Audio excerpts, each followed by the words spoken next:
ದೇವರ ಕಥೆಯನ್ನು ಕೇಳೋದ್ರಿಂದ ತುಂಬ ಒಳ್ಳೆಯದಾಗತ್ತೆ ಅಂತ ಹೇಳ್ತಾರೆ.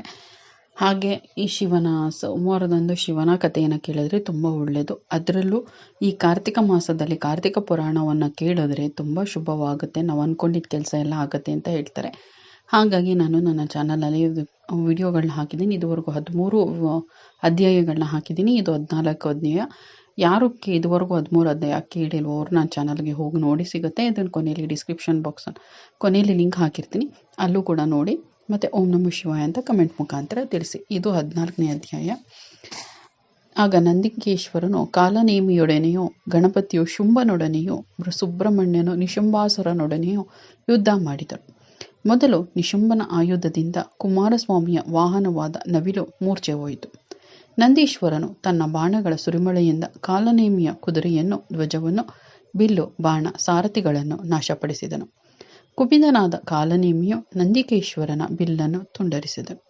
ನಂದಿಯು ಕೂಡಲೇ ಶೂಲದಿಂದ ಅವನನ್ನು ಎದುರಿಸಿದನು. ಕಾಲನೇಮಿಯು ಒಂದು ಪರ್ವತ ಶಿಖರವನ್ನೇ ಪುಡಿ ಮಾಡಿ ನಂದಿಯ ಮೇಲೆಸೆದನು. ನಂದಿಯು ಮೂರ್ಛಿತನಾದನು. ಗಣಪತಿಯು ಶುಂಭನ ಸಾರಥಿಯನ್ನೇ ಕೊಂದು ಹಾಕಿದನು. ಶುಂಭನು ವಿನಾಯಕನ ವಾಹನವಾದ ಮೂಷಿಕನನ್ನು ಬಾಧಿಸಿದನು. ಆಗ ಗಣಪತಿಯು ಗಂಡುಗೊಡಲಿಯಿಂದ ಶುಂಭನ ಎದೆಯ ಮೇಲೆ ಘಾತಿಸಿದಾಗ ಅವನು ಭೂಮಿಯ ಮೇಲೆ ಬಿದ್ದನು. ಇದನ್ನು ಗಮನಿಸಿದ ಕಾಲನೇಮಿ, ನಿಶುಂಭರಿಬ್ಬರು ಗಣಪತಿಯ ಮೇಲೆ ಬಿದ್ದರು. ಈ ಘಟನೆಯನ್ನು ಗಮನಿಸಿದ ವೀರಭದ್ರನು ಅವರಿಬ್ಬರ ನಡುವೆ ಪ್ರವೇಶಿಸಿದನು.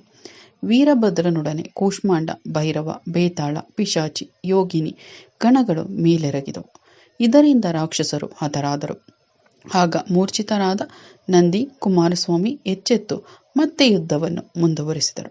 ಇದನ್ನೇ ಗಮನಿಸಿದ ಜಲಂಧರನು ತನ್ನ ಅತಿ ಎನ್ನುವ ಪತಾಕೆಯುಳ್ಳ ರಥದಲ್ಲಿ ಕುಳಿತು ದೇವತಾ ಸೈನ್ಯವನ್ನು ಎದುರಿಸಬಂದನು.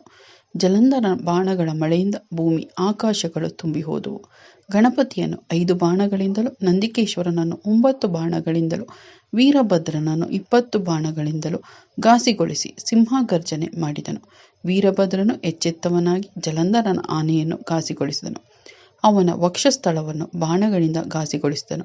ಇದರಿಂದ ಕುಪಿತನಾದ ಜಲಂಧರನು ಪರಿಘ ಎಂಬ ಆಯುಧವನ್ನು ಪ್ರಯೋಗಿಸಿದನು.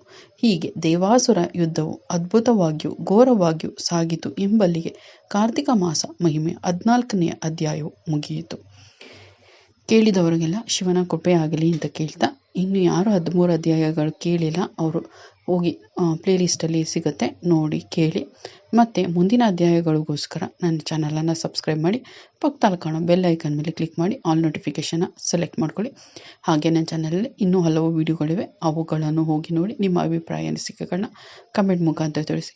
ಈ ವಿಡಿಯೋಗೂ ಒಂದು ಲೈಕ್ ಮಾಡಿ, ಮತ್ತು ನೀವು ಶಿವನ ಭಕ್ತರನ್ನ ಓಂ ನಮಃ ಶಿವಾಯ ಎಂದು ಕಮೆಂಟ್ ಮುಖಾಂತರ ತಿಳಿಸಿ. ಕೇಳಿದ್ದಕ್ಕಾಗಿ ಧನ್ಯವಾದಗಳು. ಮುಂದಿನ ವಿಡಿಯೋದಲ್ಲಿ ಸಿಗೋಣ.